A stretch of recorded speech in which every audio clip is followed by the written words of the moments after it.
Welcome back to The Last Boot, the channel where football is more than a game. It is passion. It is pain. It is glory. It is heartbreak. We tell the stories behind the moments that shook the world. The tears. The triumphs. The players who gave everything. And the ones who lost it all. I am so glad you are here today. If you are new here, please subscribe and join the Last Boot family. We are growing every single day and I do not want you to miss a single story. Today we are talking about a man who was never supposed to walk properly. Who was never supposed to run. Who was never supposed to play football. And yet became one of the most magical players the world has ever seen. This is the story of Garrincha, the little bird who flew higher than anyone ever imagined. Let us find out. There is a small town in the state of Rio de Janeiro in Brazil called Pau Grande. It is not a famous place. It is not a wealthy place. It is the kind of place the world forgets exists. And it was here in 1933 that a boy was born who would one day make the entire world remember his name. His name was Manuel Francisco dos Santos. But everyone called him Garrincha, the little bird.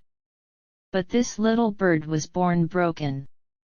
When Garrincha came into the world, the doctors looked at him and shook their heads. His spine was curved. His left leg was bent 6 centimeters shorter than his right. His right leg curved inward.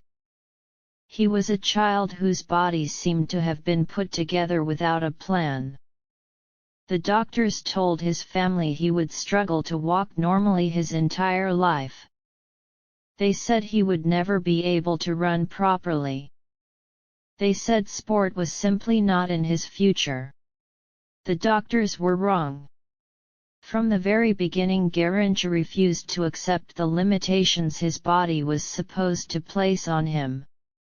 He ran through the streets of Pau Grande on those twisted, uneven legs, and he played football with a joy and a freedom that seemed almost supernatural. Where other children saw a boy with broken legs, Garrincha saw a ball and a patch of grass and endless possibility. His body was asymmetric.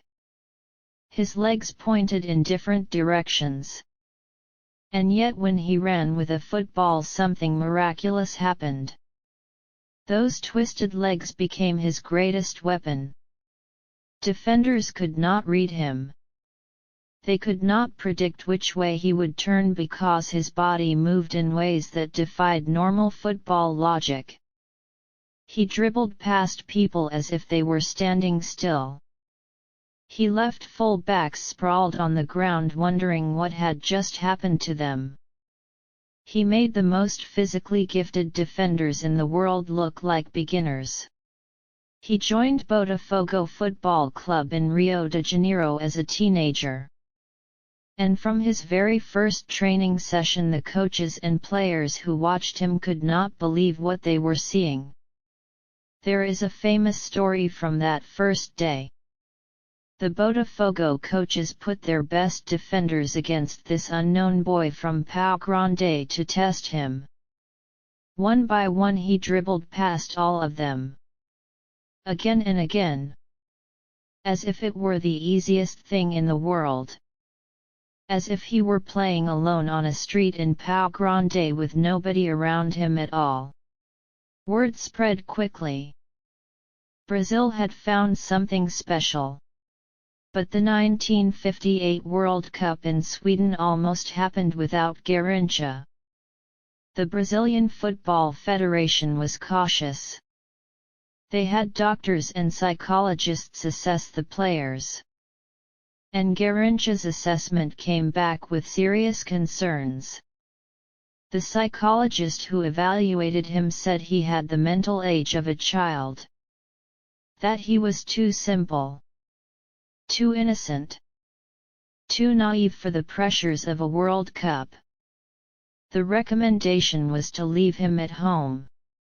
The players themselves intervened. Pelé and the senior squad members demanded that Garrincha be included. They had seen what he could do. They knew what he was. And Brazil's Football Federation listened. Thank goodness they did. In his very first World Cup match, Garrincha took the ball and within minutes had the entire opposing defense on the floor. He hit the post twice in the opening moments of that first game. He was unstoppable. He was unplayable. He was unlike anything anyone had ever seen before. And alongside Pelé he formed one of the most devastating attacking partnerships in football history. Two boys from poverty. Two boys who should never have made it. Destroying the best defenses in the world together. Brazil won the 1958 World Cup. And Garrincha was at the heart of it. But it was 1962 that truly belonged to Garrincha alone. Pelé got injured early in that tournament in Chile. Brazil's greatest player was gone. The team looked vulnerable. The world wondered if Brazil could survive without him. And then Garrincha stepped forward and did something extraordinary. He carried Brazil almost single-handedly through that entire World Cup. He was named the best player of the tournament. He scored goals. He created goals. He dribbled past entire teams on his own. He was everywhere at once. Magical and impossible and completely unstoppable.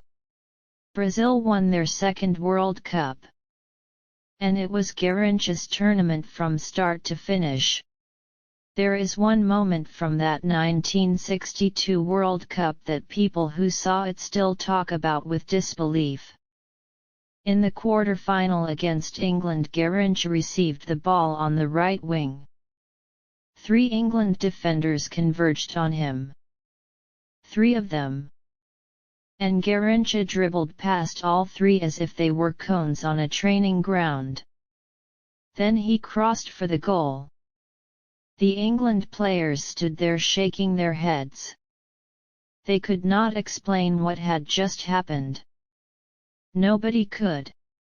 Garrincha never lost a single competitive match while playing for Brazil. Not one. In 50 appearances for the national team, Brazil won 37 and drew 13.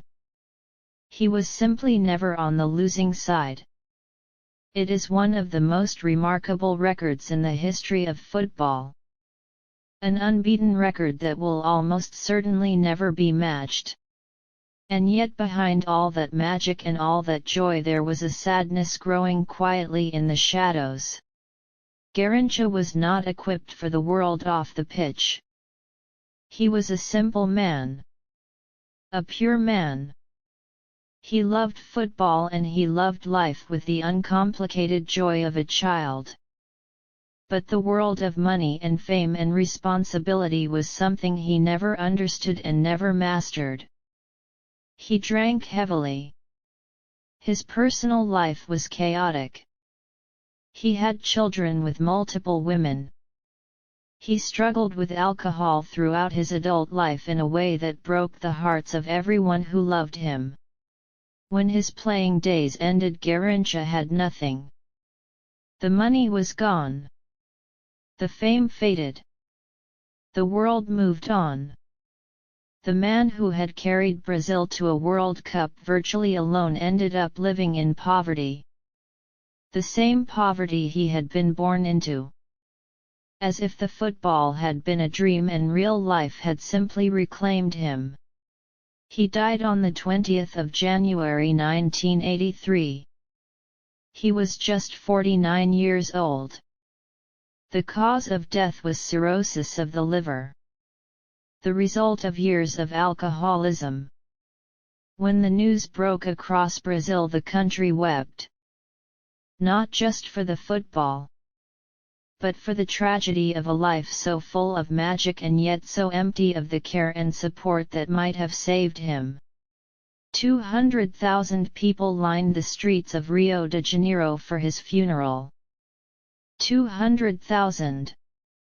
For a man who had died broke and forgotten by the institutions that had once celebrated him. The people of Brazil never forgot him even when the world did. There is something deeply painful about Garrincha's story. Here was a man born with a broken body who created the most beautiful football the world had ever seen. A man whose twisted legs danced past every defender who ever tried to stop him. A man who never lost a competitive match for his country. A man who won the World Cup twice and was the best player on the planet in 1962.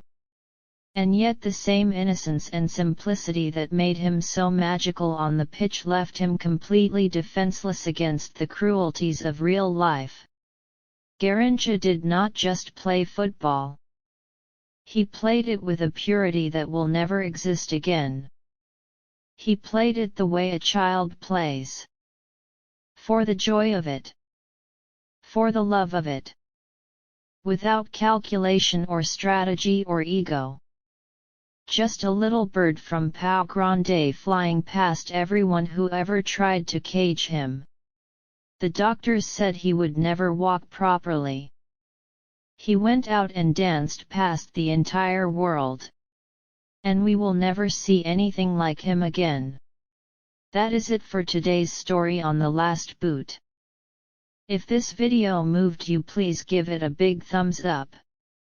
Share this with every football fan you know. Hit subscribe and join the Last Boot family. Drop your thoughts in the comments. See you in the next video.